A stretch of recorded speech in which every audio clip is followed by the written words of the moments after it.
Hello everyone, this is me Ratna Tiwari welcomes you in my channel. This video is on a special demand of my students and this is about the family income.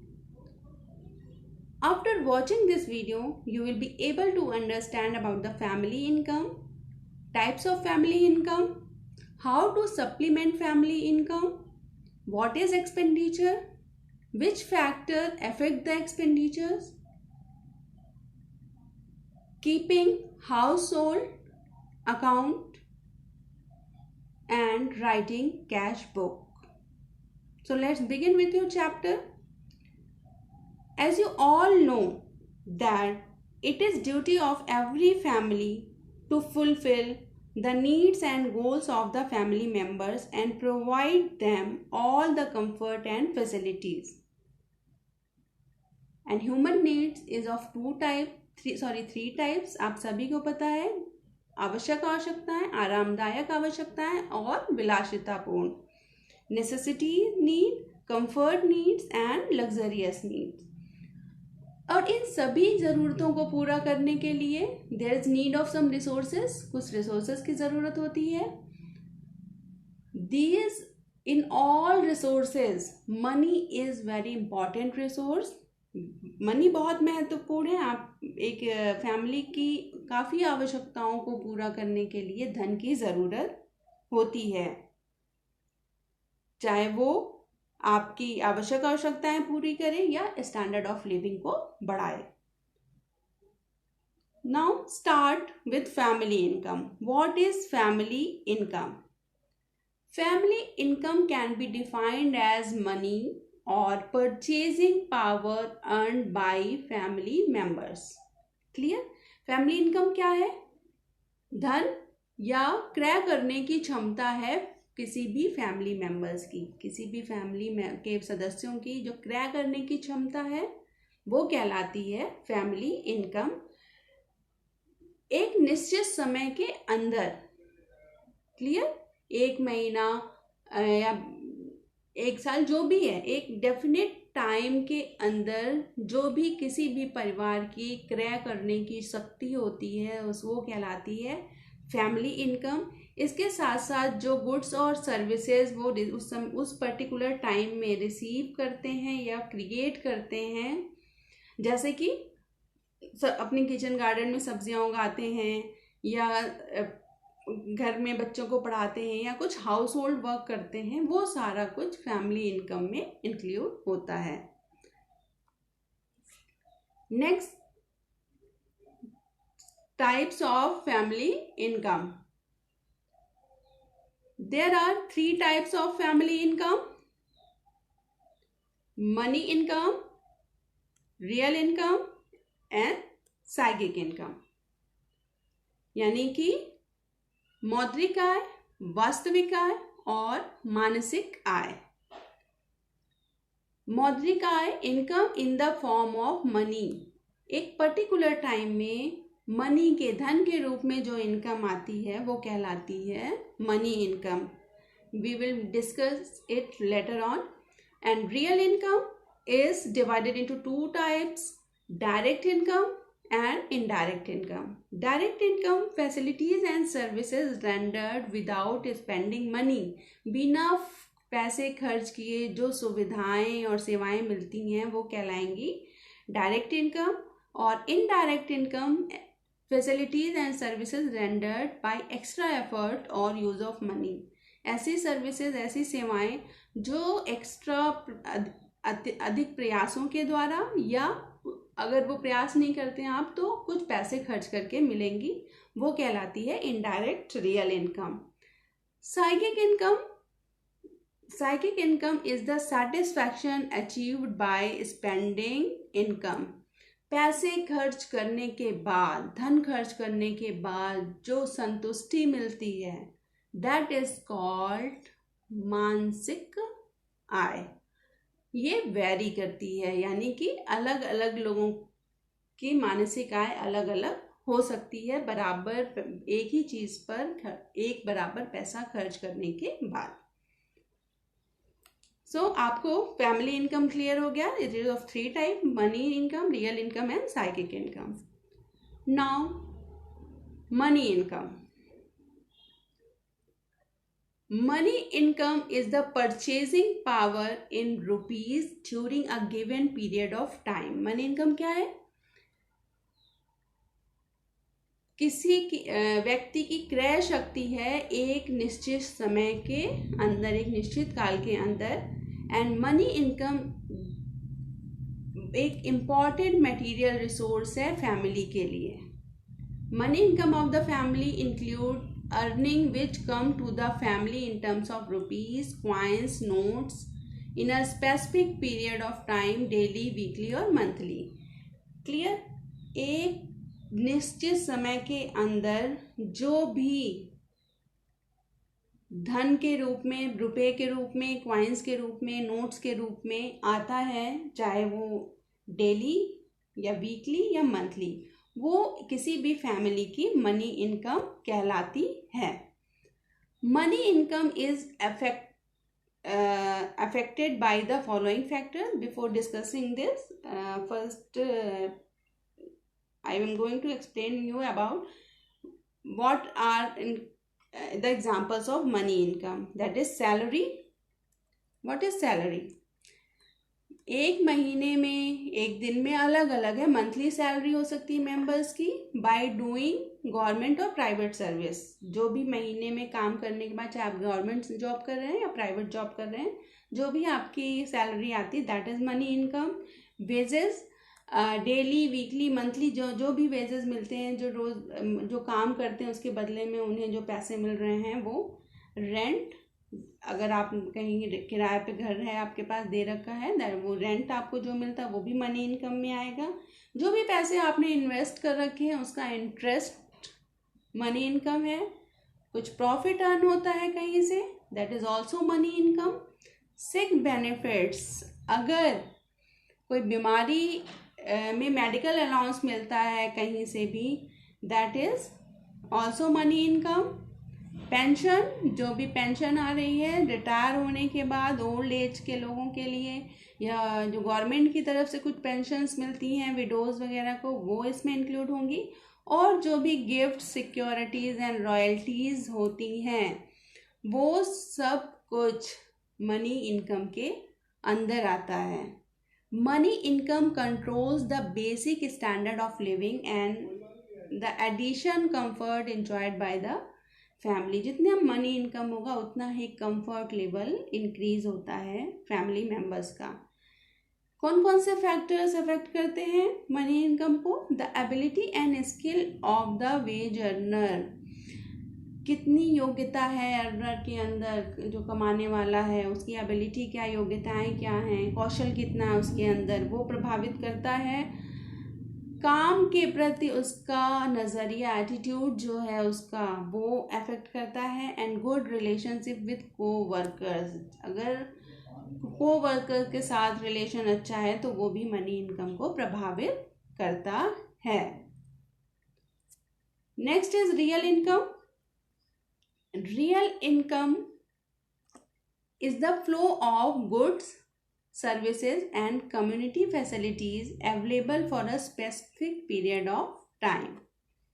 Clear? For a specific period of time में जो भी सेवाएं, सुविधाएं उपस्थित होती हैं वो कहलाती हैं real income.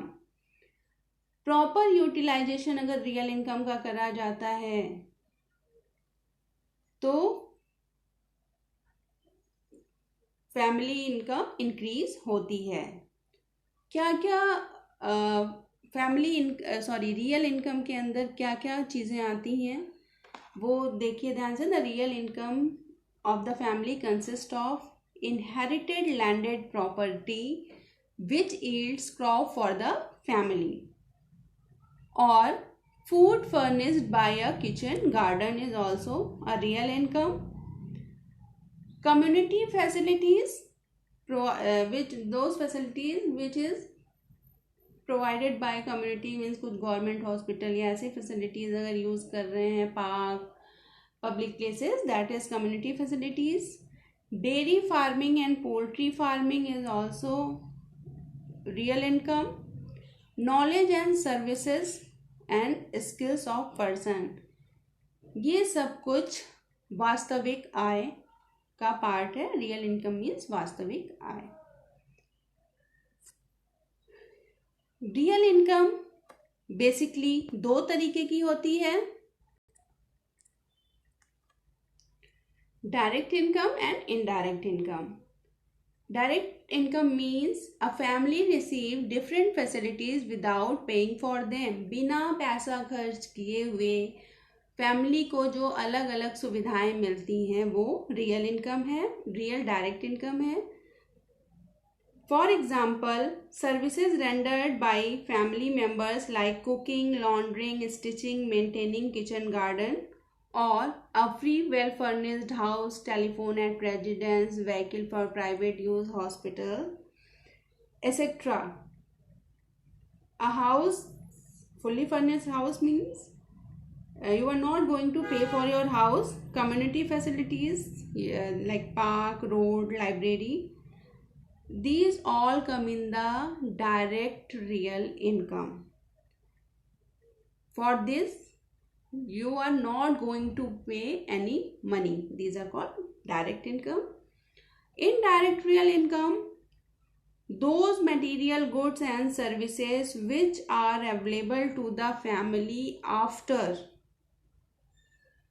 some means of exchange, ordinary money, have been obtained. कुछ पैसा खर्च करके कोई भी कमोडिटी या सर्विसेज मिलती हैं वो कहलाएंगी indirect money. For example, use to buy good quality vegetables और vegetable from milk from dairy farm. These things can be used by the family or may be sold in the market. Means these are the indirect real income, because you have to spend money for that. Is it clear? One word is also come in indirect income, that is fringe benefit. Remember this is very important for your exam. Fringe benefits, if a person gets extra benefit from his place of work in add to his income. Extra benefit like telephone facility जो आपके office से मिल रही है, अगर नहीं होती तो आपको उसके बदले में पेमेंट करनी पड़ती. बस सर्विसेज मिल रही हैं, आप ट्रांसपोर्ट सर्विसेज ऑफिस की तरफ से मिल रहा है, या यूनिफॉर्म लॉन्ड्री के पैसे मिल रहे हैं ऑफिस की तरफ से जो आपके सैलरी के अलावा एड ऑन हैं आपकी सैलरी में. That is called fringe benefit. It comes under indirect real income. Next is psychic income. Psychic income क्या है? यानी कि मानसिक आय. मानसिक आय जो भी हम मनी इनकम यानी कि मौद्रिक आय या वास्तविक आय को खर्च करने के बाद जो संतुष्टि मिलती है वो कहलाती है मानसिक आय. This income is the flow of satisfaction derived by the family from the use of money income and real income. This income is intangible and qualitative or subjective. Means ये क्वालिटेटिव होता सबके लिए अलग अलग हो सकता है. जैसा मैंने अभी आपको थोड़ी देर पहले बताया था, एक एग्जांपल से समझिए. 4 फ्रेंड्स, आप पिज़्ज़ा शॉप पे जाते हैं और आपने पिज़्ज़ा ऑर्डर किया. जो भी पिज़्ज़ा आपने ऑर्डर किया उसको आपने खाया. एक को बहुत भूख लगी थी, उसे बहुत अच्छा लगा, तो उसका जो साइकिक इनकम है वो बहुत ज़्यादा होगा. जिसको भूख नहीं थी या जिसको बहुत पसंद नहीं है उसकी साइकिक इनकम कम होगी. उसको यानी कि पैसा खर्च करने के बाद जो संतुष्टि मिलती है that is psychic income. Very करती है, सबकी अलग अलग हो सकती है एक ही चीज़ पर्टिकुलर चीज़ पर. और you can not measure your psychic income. Nobody can measure their psychic income. Measure करने का कोई तरीका नहीं है इसके. एक गिवन पीरियड ऑफ टाइम में जो भी आप इंजॉयमेंट करते हैं किस पैसे को खर्च करके, that is psychic income. This is also called enjoyment income and experienced over the given period of time by the proper utilization of money, income and real income. We must maximize psychic income. It is very important that we have to maximize our psychic income because our ultimate goal is derive maximum satisfaction and peace of life. If you are satisfied by spending your money, then you are always peaceful. तो psychic income यानी मानसिक आय अच्छी होना ज़रूरी है, इसलिए हमें उसको मैक्सिमाइज करने के लिए सोचना चाहिए. यानी कि सही ढंग से अगर हम खर्च करेंगे तो हमारी साइकिक इनकम हमेशा अच्छी होगी. कुछ फैक्टर्स हैं जो फैमिली इनकम को प्रभावित करते हैं, पारिवारिक आय को प्रभावित करते हैं. उनको समझिए, उनको जानिए. Proper use of time. अगर आप समय का सही इस्तेमाल कर रहे हैं तो आपकी फैमिली इनकम प्रभावित होगी.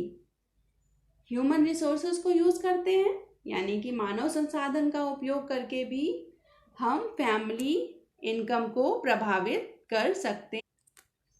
तो कैसे हमारी इनकम प्रभावित होती है, जो फैक्टर्स हैं, जैसे मैंने आपको अभी बताया प्रॉपर यूज ऑफ टाइम. तो कैसे करेंगे आप प्रॉपर यूज ऑफ टाइम? जो भी आपके पास एडिशनल टाइम है बचता है, उसमें आप अपनी स्किल्स, अपनी योग्यताओं को यूज करके कुछ एक्स्ट्रा काम करके अपनी रियल इनकम को बढ़ा सकते हैं. By doing some additional work you can increase your real income. For example, in free time जो हाउस वाइफ्स हैं, शी कैन टेक ट्यूशन ले सकते हैं. Next is use of human resources, जो अभी मैंने आपको बताया था कि ह्यूमन आपकी जो स्किल्स हैं, जो एफिशिएंसी है, इंटरेस्ट है, उसको यूटिलाइज करके रियल इनकम को बढ़ाया जा सकता है. Use of facilities provided by the society और गवर्नमेंट ने जो फैसिलिटीज प्रोवाइड की है उनको यूटिलाइज करके स्टैंडर्ड ऑफ लिविंग को बढ़ाया जा सकता है. जैसे कि आप पब्लिक ट्रांसपोर्ट का यूज़ करेंगे तो प्राइवेट कन्वेंस में जो आपका एक्स्ट्रा मनी खर्च होता है वो सेव होगा, तो ऑब्वियस है स्टैंडर्ड ऑफ लिविंग बढ़ेगा. Proper investment of money.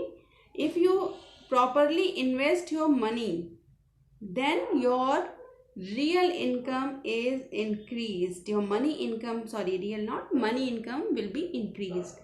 आपने सही जगह उसको लगाया है पैसे को, बैंक में कहीं इंटरेस्ट पे दिया हुआ है, या जो भी जिस तरीके से आपने उसको इन्वेस्ट किया है, तो उससे मनी इनकम बढ़ेगी. And commitment toward work. अपने कार्य के प्रति एक कमिटमेंट है, बहुत जिम्मेदारी के साथ, बहुत ही अच्छे से अगर आप काम को कर रहे हो, इंटरेस्ट के साथ कर रहे हो, then you will be get positive result. एक पॉजिटिव रिजल्ट आएगा, आपकी प्रमोशंस जल्दी होंगी एंड आपकी money income and psychic income दोनों बढ़ेगी. Clear? Now expenditure. Expenditure means व्यय. हिंदी के बच्चों के लिए व्यय. एक्सपेंडिचर है क्या? Money spend for fulfilment of family goals and requirement is expenditure. परिवार की आवश्यकताओं की पूर्ति, परिवार की पूर्ति के लिए एवं उद्देश्यों की प्राप्ति के लिए जो भी पैसे खर्च किए जाते हैं, दैट इज कॉल्ड एक्सपेंडिचर. किस पे डिपेंड करता है? It depends on the capacity of family members to earn money and their real and psychic income. Expenditure depend करता है, निर्भर होता है जितने भी फैमिली मेंबर्स हैं वो कितना पैसा अर्न कर रहे हैं, कमा रहे हैं, और उनकी वास्तविक और मानसिक आय कैसी है. Expenditure is of 3 type: fixed, semi fixed and other. What is fixed? So fixed expenditure कौन सी हुई? जो फिक्स्ड है, जिनमें कोई चेंजेस नहीं हो सकता है, जितना देना है उतना ही देना है. it is very fixed expenditure, no deduction is possible. For example, house rent, school fees, pay for servant, these all are fixed, no deduction can be done there. Semi-fixed, which is not fixed and vary depending on time and situation. For example, on food, on clothes, which money you spend, अपने कपड़ों पे, अपने खाने पे जो भी पैसा खर्च कर रहे हैं वो वैरी कर सकता है, वह आपका अलग अलग हो सकता है। जैसे कि अगर कोई घर में मेहमान आ जाता है 1-2 दिन के लिए, तो आपका जो अमाउंट खर्च होना है उससे ज़्यादा बढ़ जाएगा खर्चा, तो दैट इज सेमी फिक्स, मतलब फिक्स नहीं हो सकता है। एंड अदर एक्सपेंडिचर, ये डिपेंड करता है कि you want to expend on that और नॉट, कितना होगा कुछ कंफर्म नहीं है, ज़्यादा भी हो सकता है, कम भी हो सकता है। लाइक कि जो आप एंटरटेनमेंट पे खर्च करते हैं, वो खर्चे को आप रोक भी सकते हैं, कर भी सकते हैं। कोई भी लग्जरियस या कंफर्ट आइटम के लिए जो भी एक्सपेंडिचर होता है, that is under other expenditure. Clear? 3 type of expenditure: fix, semi fix and other expenditure. Now which factor affect the expenditure? There are some factors which affect. तो sources of family income, परिवार के आय के जो स्रोत हैं वो प्रभावित करते हैं। घर में कितने लोग कार्य कर रहे हैं जिनसे धन आ रहा है, मौद्रिक आय आ रही है या वास्तविक आय है, वो प्रभावित करता है। फैमिली का स्ट्रक्चर कैसा है, अगर जॉइंट फैमिली है तो किचन में, घर पे पर मेंबर खर्चा जो है वो न्यूक्लियर फैमिली से कम होगा। Clear? Size of the family, family का साइज कैसा है। अगर एक एग्जांपल है कि जॉइंट फैमिली है तो एजुकेशन पे ज़्यादा खर्च होगा। क्लियर? और न्यूक्लियर फैमिली पे एजुकेशन पे कम खर्चा होगा। इसी तरीके से कपड़े पे जॉइंट फैमिली में ज़्यादा खर्च होगा। तो साइज ऑफ फैमिली भी खर्चे को प्रभावित करती है। Age of the family members, family members की एज क्या है। अगर स्कूल गोइंग चिल्ड्रन हैं या कॉलेज गोइंग चिल्ड्रन हैं, तो जैसे कॉलेज गोइंग हैं तो और डिमांड बढ़ जाती है, ग्रेजुएशन कर रहे हैं तो खर्चे और बढ़ जाएंगे। छोटे बच्चे हैं, कम खर्चे होंगे, स्कूल जा रहे हैं, थोड़े कम होंगे। तो इस तरीके से एज ऑफ द फैमिली भी प्रभावित करती है। स्टैंडर्ड ऑफ लिविंग कैसा है वो भी प्रभावित करता है। जैसा स्टैंडर्ड ऑफ लिविंग होगा जिसका, उस तरीके से उसकी खर्चे होंगे, जो वो, क्योंकि अपना स्टैंडर्ड ऑफ लिविंग यानी जीवन जीने का जो स्तर है, जितना हाई स्टैंडर्ड ऑफ लिविंग होगा खर्चा उतना ही ज़्यादा होगा। रेजिडेंस कहाँ है, आवास कहाँ है। अगर रूरल एरिया में रह रहे हैं तो ऑब्वियस है खर्चा कम होगा। अर्बन एरिया में रह रहे हैं खर्चा ज़्यादा होगा। Clear? Next is family tradition. Family tradition कैसा है, कौन सा ट्रेडिशन आप फॉलो कर रहे हैं, उसके हिसाब से खर्चा प्रभावित होता है। कोई त्यौहार आ गया है, उस पर एक्सपेंडिचर करने के लिए, कुछ फैमिलीज के कुछ फेथ होते हैं, कुछ कल्चर्स होते हैं, उनको फॉलो करने के लिए वो बहुत खर्चा उनका उससे प्रभावित होता है। ज़्यादा होगा किसी त्यौहार में, किसी त्यौहार में कम होगा। और अलग अलग फैमिली का ट्रेडिशन अलग होता है तो उनके खर्चे उस हिसाब से अलग हो जाते हैं। So these are the factors which affect the expenditure. Now supplementing family income.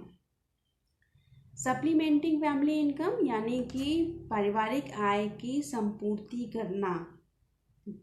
क्यों ज़रूरत है संपूर्ति करने की?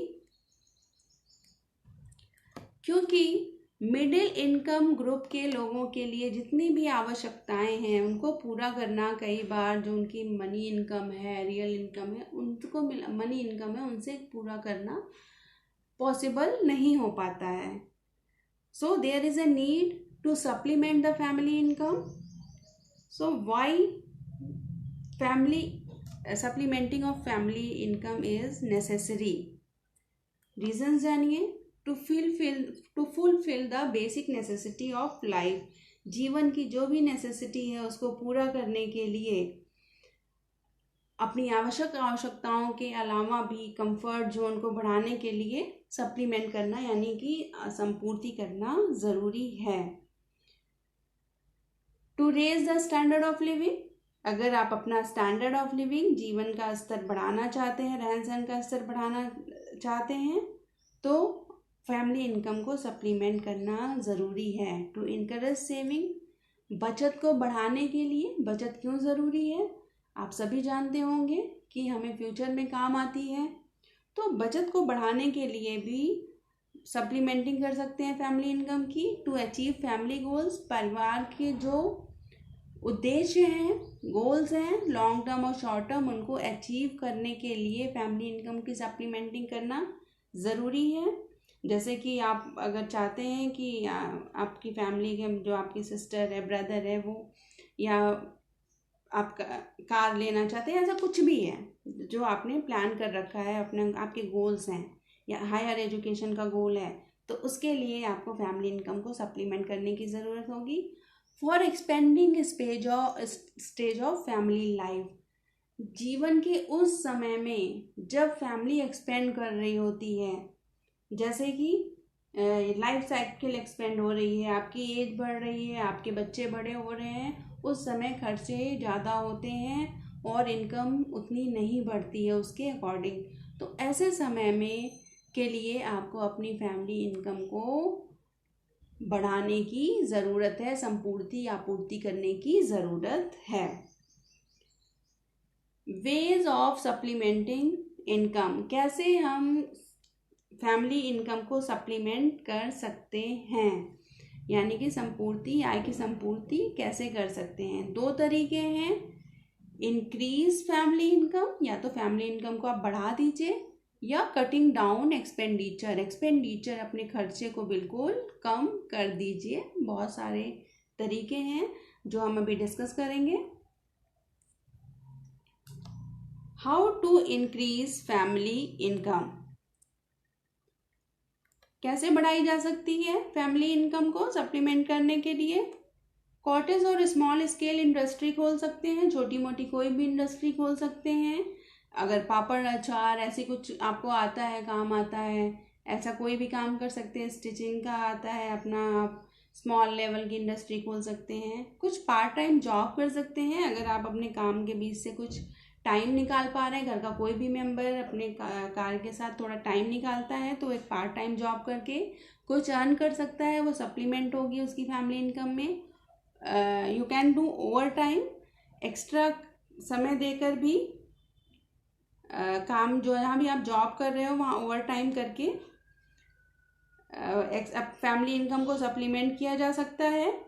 ट्यूशन के थ्रू आप फैमिली इनकम को सप्लीमेंट कर सकते हैं। आप पढ़े लिखे हैं, आपके पास 1-2 घंटे, जो हाउस वाइफ्स हैं 1-2 घंटे 4 घंटे घर में एक्स्ट्रा हैं, तो वो ट्यूशन दे सकते हैं।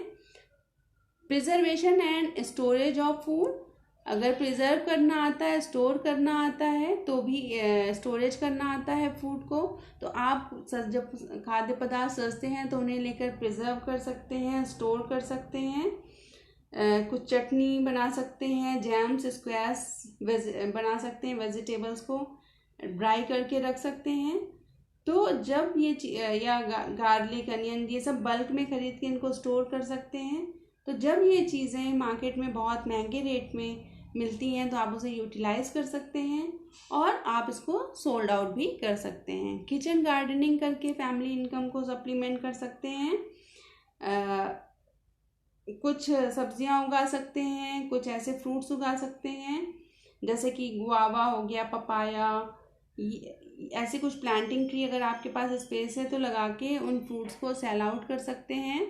Proper use of material resources, जो भी मटेरियल रिसोर्स है आपके पास उसको यूटिलाइज कर सकते हैं आप। उसके लिए कैसे कर सकते हैं आप, every housewife must save some money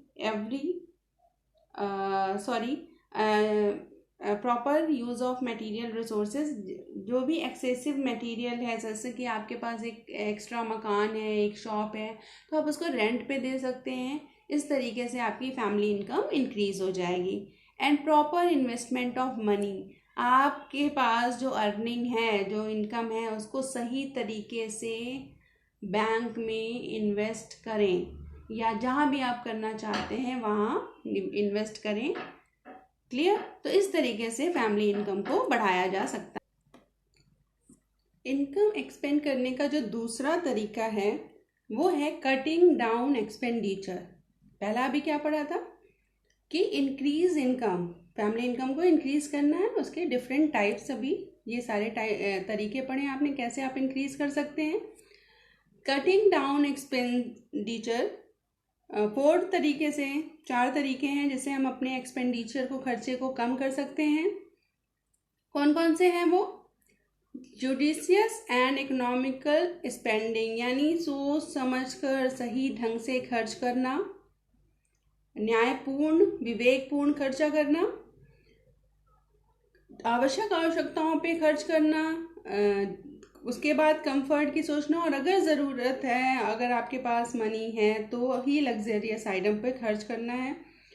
कैसे जुडिशियस एक्सपेंडिचर कर सकते हैं? एक छोटा सा एग्जांपल है, जैसे आप स्कूल जाते हो तो आप पैक्ड लंच लेके जाओ घर से, या आपके फादर जाते हैं तो घर का बना हुआ खाना अगर टिफ़िन लेके जाते हैं तो मार्केट से ख़रीदने का खर्चा कम हो जाएगा।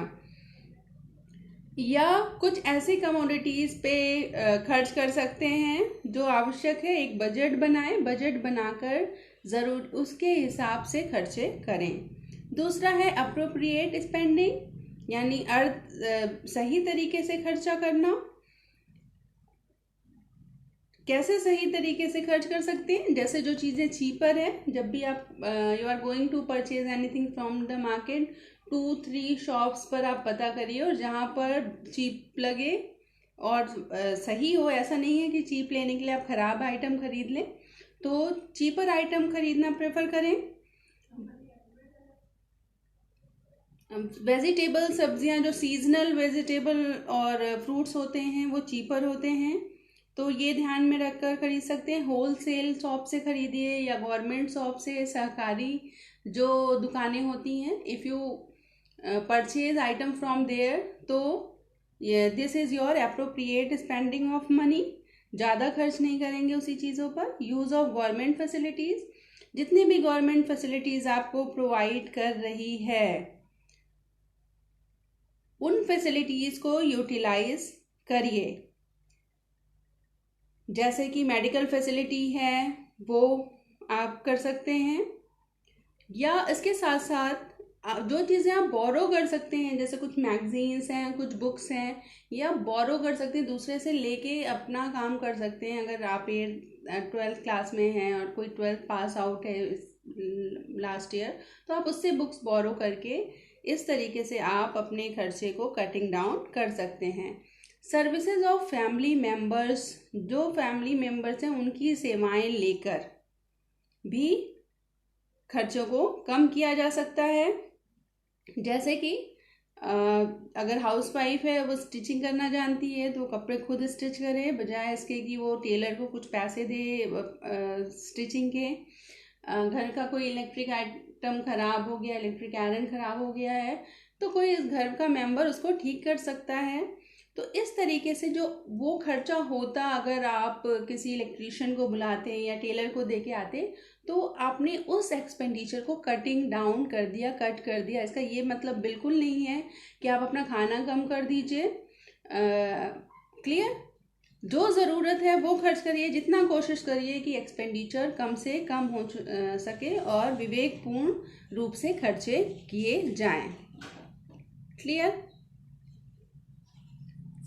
Next is keeping household account, यानी कि घर के खर्चों का लेखा जोखा रखना बहुत ज़रूरी है। जो भी घर में खर्चे हो रहे हैं उनको हम उनका एक लेखा जोखा बना के रखें। कैसे रख सकते हैं? पहले तो एडवांटेज समझते हैं। What are the advantage of household account? It is easier to spend money by this, one can inform about the money that has been spend on different things. जब भी आप अकाउंट खर्चों का लेखा जोखा रखेंगे तो पैसे खर्च करना आसानी होगी और कहाँ कितना खर्च कर रहे हैं ये पता चल जाएगा। Accounting helps to avoid disputes regarding payment. One is aware of goods purchase, payment made and left out balance. यानी कि कोई डिस्प्यूट नहीं होगा खर्चे को लेके। जैसे कि आप जहाँ से ऐसा सामान लाते हैं, उधार पर लाते, क्रेडिट पर लाते हैं, 1 महीने बाद पेमेंट करते हैं, तो ऐसी जगह का अगर आप लेखा जोखा रख रहे हैं तो बहुत बेनिफिशियल है। कोई डिस्प्यूट नहीं होगा कि आप कम सामान लाएं, उसने ज़्यादा पैसे लगाए हैं। It helps in comparing like expenditure incurred in 1 month with that of other month. 2 महीनों के खर्चों में क्या फ़र्क है वो कंपैरिजन करना आसान हो जाता है। Accounting help judicious spending and saving for future incidental expenses. Accounting करने से, लेखा जोखा रखने से जो भी खर्चे आप कर रहे हैं वो सही तरीके से कर पाएंगे और फ्यूचर के लिए कुछ सेविंग कर पाएंगे। जो फ्यूचर में अचानक से एक्सपेंडिचर होते हैं उनके लिए सेविंग करने में मददगार होगी। बच्चों के अंदर विवेकपूर्ण खर्चे करने की आदत डेवलप होगी और वे भी आपको देखकर अपने खर्चों को लिखना, उनका लेखा जोखा रखना सीखेंगे। तो ये सारे महत्व है घर के खर्चों का लेखा जोखा रखने का। 2 तरीके से रखे जा सकते हैं। There are 2 ways of keeping household account. One is daily accounting, second is writing cash book. यानी कि रोजमर्रा के लिए लेखा जोखा रखना या कैश बुक लिखना। डेली अकाउंटिंग क्या है? The expenditure of different thing is written daily. Clear? The expenditure of different thing written daily. Expenditure incurred on milk, washerman, entertainment, rickshaw, etc. ये किसी कॉपी या रजिस्टर में लिखिए। क्लियर? एक short line में समझिए। रोजमर्रा के होने वाले खर्चों का आप किसी डायरी में, किसी रजिस्टर में लिख कर रखिए, पूरा उसका रिकॉर्ड रखिए कि धोबी पे कितना खर्च हुआ, दूध पे कितना खर्च हुआ, रिक्शा पे, सब्जी पे, किस पे कितना खर्च हुआ है। और after putting date on one side of the page, एक साइड पे आपको डेट डालनी है। उसके बाद जो भी आइटम आपने परचेज किए, कितने क्वांटिटी में लिए, क्या रेट था उनका, और टोटल एक्सपेंडिचर कितना हुआ उस दिन का, लास्ट में टोटल लिखेंगे। पूरे एंड ऑफ द डे में टोटल खर्चा कितना हुआ, उस डेट का खर्चा वहाँ पर आप मेंशन करेंगे। एक सेपरेट कॉपी बनानी है अकाउंटिंग के लिए जिसमें डेली एक्सपेंडिचर को लिखना आवश्यक है। क्लियर? ये एक आप फॉर्मेट देखिए कैसे हम डेली एक्सपेंडिचर्स एक डायरी में लिख सकते हैं। क्लियरली यहाँ पे दिखाया मैंने आपको। You put the date here, एक साइड में डेट लिखिए, उसके बाद सीरियल नंबर से जो भी आइटम परचेज किया है, like bread, egg, vegetable, rickshaw पे जो खर्च हुआ, स्नैक्स पे हुआ, क्वांटिटी इफ एनी, अगर कोई जितनी कुछ क्वांटिटी में लिया है तो वो नंबर्स आप यहाँ लिख सकते हैं। 1 पीस ब्रेड ली, 6 एग है, 4 स्नैक्स में आपने जो लिया, बिस्किट लिए, समोसे लिए, 4 लिया। उनका रेट लिखिए, कितने रुपए दर्जन है, कितने रुपए पर पीस है, और टोटल अमाउंट उस पर कितना एक्सपेंडिचर हुआ। रिमार्क्स इफ एनी, कहीं और देना है, कहीं से कुछ लिया है, एनी रिमार्क्स आप यहाँ मेंशन कर सकते हैं। और पूरा दिन बीतने पर आप लास्ट में एंड ऑफ द डे लिखेंगे टोटल एक्सपेंडिचर इस दिन का, यानी 29 मई 2020 को आपका एक्सपेंडिचर है 136 rupees according to this table. Clear? तो इस तरीके से expenditure of different thing is written daily. Milk, washerman, जो भी एक्सपेंडिचर है उसको आप लिखेंगे, एक्सप्लेन करेंगे, लास्ट में टोटल करेंगे। इस तरीके से एक आप मिल्क के लिए अलग अकाउंट बना सकते हैं क्योंकि वो डेली आता है, फिक्स्ड अमाउंट में आता है, तो इसको भी आप बना सकते हैं। एक फॉर्मेट इसका दे रखा है मैंने, date wise, 1st, 2nd, 3rd, 4th, जो भी मंथ ऑफ मई, जून, जुलाई, जो भी मंथ आप एडिट डालेंगे। क्वांटिटी ऑफ मिल्क कितना लिया, 2 लीटर लिया, 1 लीटर लिया, किसी दिन आपने 3 लीटर ले लिया या 2 ही, आप जो फिक्स है वो अमाउंट लिखेंगे। अगर किसी दिन और ऐड ऑन लेते हैं तो आप 1+1 करके लिख सकते हैं, जो फिक्स अमाउंट से ऊपर है आपका। क्लियर। रेट लिखेंगे कितना है, सपोज आपका 60 रुपीज़ kg है तो मेंशन हियर कि 60 रुपीज़ kg है, तो टोटल कितना हुआ 2 लीटर का 120 रुपीज़। रिमार्क्स जो भी है कि पिछले महीने आपने 2 kg दूध का पेमेंट नहीं किया या 2 kg एक्स्ट्रा लिया था, एनीथिंग, वो रिकॉर्ड आप यहाँ पर मेंशन करके लास्ट ऑफ मंथ के लास्ट में टोटल कितना मिल्क पे खर्चा हुआ वो आप लिखेंगे। तो आई थिंक ये क्लियर हो गया आपको इस फॉर्मेट से कि कैसे डेली अकाउंटिंग को आप लिख सकते हैं। ठीक है। अब नेक्स्ट हम क्या पढ़ेंगे, अकाउंट ऑफ मंथली एक्सपेंसेस। एक और तरीका है, एक वीकली एक्सपेंडिचर भी आता है, बस थोड़ा सा डिफरेंस मैं आपको समझा दे रही हूँ। वो इस तरीके से होगा, आप आइटम्स को मेंशन करेंगे। क्लियर। आइटम में जो भी लिया आपने, मिल्क लिया, वेजिटेबल्स लिया, ब्रेड, और यहाँ पे मैंने यहाँ मेंशन किया क्योंकि ये मंथली है, सेम ऐसे ही वीकली बनेगा। तो आप यहाँ पे मंडे लिख देंगे, Monday, Tuesday, Wednesday, Thursday, Friday, Saturday, Sunday, and then total आएगा। क्लियर। और वही है, वीक के एंड में आप टोटल एक्सपेंडिचर को टोटल करके लिखेंगे। फॉर्मेट मैंने यहाँ मंथली एक्सपेंडिचर का दिया, तो पूरे मंथ में फर्स्ट वीक पे कितना खर्चा हुआ है उसको आप मेंशन करेंगे। सपोज मिल्क पे 500 हुआ है फर्स्ट वीक में, सेकेंड में आपने थोड़ा ज़्यादा मिल्क ले लिया तो 570 हो गया। जो भी है आपका खर्चा वो आप मेंशन करके, और उसका टोटल यहाँ पे 1070 आया। आप सपोज आपने 2 मंथ बाहर थे, नहीं लिया, जो भी है, तो इस तरीके से सारा रिकॉर्ड आप मेंशन करेंगे और फाइनल टोटल इनकम आपकी जो है वो यहाँ मेंशन करेंगे। टोटल एक्सपेंडिचर कितना हुआ वो मेंशन करेंगे, और total income minus total expenditure equals to saving. जो भी बचता है XYZ, that is your saving. Clear. तो इस तरीके से आप मंथली एक्सपेंस का रिकॉर्ड भी बना के रख सकते हैं। Now writing cash book. Cash book कैसे लिखते हैं, 2 तरीके मैंने बताए थे आपको। एक तो डेली एक्सपेंस का रिकॉर्ड रखना, अदरवाइज आप कैश बुक भी लिख सकते हैं। Cash book is available in the market. Market में अवेलेबल होता है, या आप किसी रजिस्टर पे बना सकते हैं कैश बुक को। 2 साइड, कैश बुक के 2 साइड्स होते हैं। Left side is for credit side and right side is for debit side. ठीक है। What is credit and debit side? Credit side is details of income from all sources. जितने भी sources हैं वहां से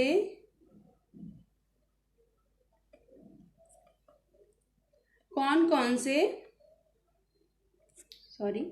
जितने भी सोर्सेज हैं आपके वहाँ से इनकम आ रही है, वो क्रेडिट साइड में आप मेंशन करेंगे। I will show you format after completing this points. जो भी सैलरी के फॉर्म में आ रहा है, रिवार्ड, रेंट, मनी कहीं से भी जो आ रही है या बैंक से विड्रॉल की, वो सारा कुछ आप क्रेडिट साइड पे मेंशन करेंगे। या कुछ लास्ट मंथ का बचा है, या कुछ लोन अमाउंट है, या किसी पर्सन ने आपसे लोन लिया था वो रिटर्न के, वो सारा कुछ जो भी मनी पूरे मंथ में आपके पास आता है वो क्रेडिट साइड पे लिखा जाएगा। Debit side, in this detail of amount spent on electricity bill, salary, domestic help, daily expenses, deposit on in bank, amount given to the loan etcetera, that will be written on debit side. यानी credit side में जितनी income आ रही है वो लिखा जाएगा left side of cash book. Right side में जितनी इनकम खर्च हो रही है उस मंथ में, that is called debit side. In the end total of income and expenditure is made. Last में टोटल इनकम कितनी आई, कितना एक्सपेंडिचर हुआ, और टोटल इनकम से टोटल एक्सपेंडिचर को माइनस करेंगे तो मनी सेव्ड होगा। जो भी सेव्ड मनी होता है it will be written at the credit side. Credit side पे वो लिखेंगे, नेक्स्ट मंथ की क्रेडिट साइड पे वो आप क्रेडिट वो जाके लिख देंगे और अगले महीने की इनकम उसमें ऐड ऑन हो जाएगी। Writing cash book is very beneficial for the house wife. जितने भी गृहिणी हैं उनके लिए बहुत ही फ़ायदेमंद है, क्योंकि ये कितना महीने में पैसा आप रिसीव कर रहे हैं, कितना खर्च कर रहे हैं, उसका एक कंप्लीट लेखा जोखा होता है। आपको पता चल जाता है कि फ्रॉम वेयर कैश कम्स, कहाँ से आया है, कहाँ आपने ज़्यादा खर्च कर दिया है, किसने आपने लोन लिया था, किसका लोन रिटर्न आ गया है। और इन केस कभी भी आपको लगता है कि आप कैश बुक देके कि आपने एक्सपेंडिचर थोड़ा ज़्यादा कर दिया है किसी पर्टिकुलर हेड पे और उसको आप चॉट कर सकते हो, तो ऑब्वियस है नेक्स्ट मंथ में वो हेल्पफुल होगा उसको खर्च को बचाने के लिए, और अपने खर्चे को बैलेंस करने में बहुत ही हेल्पफुल होता है कि कोई अपनी खर्चे को सही ढंग से कर सके, उसको बैलेंस बना के रख सके। ठीक है, cash book writing helping balancing the budget बनाने में और सेविंग्स को मेंटेन करने में हेल्पफुल हो सकता है। तो ये आपको क्लियर हो गया। एक फॉर्मेट देखते हैं कैश बुक का। कैश बुक में 2 साइडेड होते हैं, जैसा अभी मैंने आपको बताया था। There is one left hand side credit side is there, right hand side is debit side. Credit side में जैसा कि इसमें आपको मैंने अभी समझाया था कि प्रीवियस मंथ अगर कुछ बैलेंस बचता है तो वो भी मेंशन करना है क्रेडिट साइड में। कोई पेमेंट आई है वो आप मेंशन करेंगे, कुछ बैंक से रिसीव की निकाला है वो मेंशन करेंगे, जो भी आपका कहीं से रेंट आ रहा है वो मेंशन करेंगे, XYZ जो भी है वो। और debit date, clear. Debit side में विद डेट आपने किराया दिया घर का वो मेंशन करेंगे, राशन कितने का आया, फीस कितनी आई, कपड़े कुछ खरीदे, जहाँ जो जो खर्चे हुए, इलेक्ट्रिसिटी बिल पे कितना हुआ, सेविंग पे कितना हुआ। एंड एट लास्ट आप अपनी टोटल सेविंग को दिखाएंगे, टोटल खर्चे को दिखाया जाएगा कैश बुक के अंदर कि आपका इस मंथ में इतना खर्चा हुआ है और टोटल इनकम इतनी हुई, टोटल एक्सपेंडिचर इतना हुआ। अगर सेविंग होती है यहाँ पर तो ऑब्वियस है वो फिर नेक्स्ट मंथ में कैरी फॉरवर्ड हो जाएगी। सो आई थिंक कि आपको अब काफ़ी कुछ समझ में आ गया होगा फैमिली इनकम के बारे में। जो क्वेश्चंस आते हैं वो क्वेश्चन इम्पॉर्टेंट हैं, जो हैं वो मैं एक बार शॉर्ट में आपको बताती हूँ। एक टाइप ऑफ फैमिली इनकम का क्वेश्चन आएगा ज़रूर, और एग्जाम्पल्स पूछते हैं रियल इनकम में, डायरेक्ट और इनडायरेक्ट रियल इनकम से, क्लियर। या कुछ सेंटेंस फॉर्म करके दे देंगे, आ जाएगा कि एक को इतनी सैलरी मिल रही है, वो उसको ऑफिस की तरफ से घर मिला है और वो सेटिस्फाइड है, तो वो कौन कौन सी इनकम अर्न कर रही है। तो आप इस वो जो इनकम भी है, तीनों इनकम को आप वहाँ मेंशन करेंगे, समझ के 3 पूछा है 2 पूछा है। एक फ्रिंज बेनिफिट वर्ड मैंने आपको बताया था at the time when I explain the direct income, direct real income and indirect real income. तो it is indirect real income, तो ऑफिस की तरफ से आपको फैसिलिटीज़ मिलती हैं extra with your salary, money income, okay. तो वो फ्रिंज बेनिफिट का एक क्वेश्चन कई बार आता है एग्ज़ाम में। नेक्स्ट जो क्वेश्चन इम्पॉर्टेंट है इसमें वो आता है how to supplement family income. अपनी फैमिली इनकम को कैसे सप्लीमेंट कर सकते हैं, उसका एग्जाम्पल्स के साथ आपको एक्सप्लेनेशन आती है। लॉन्ग क्वेश्चन होता है ये, और कई बार आपका डेली या वीकली एक्सपेंस का फॉर्मेट बनाने को आता है, या cash book daily account keeping के क्या बेनिफिट्स होते हैं, ये क्वेश्चन भी इम्पॉर्टेंट है। तो ओवरऑल ये चैप्टर बहुत इम्पॉर्टेंट है।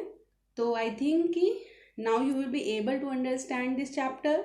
So please like, share and subscribe my channel, and don't forget to press bell button so that you can get further videos, further updates, information. Thank you so much.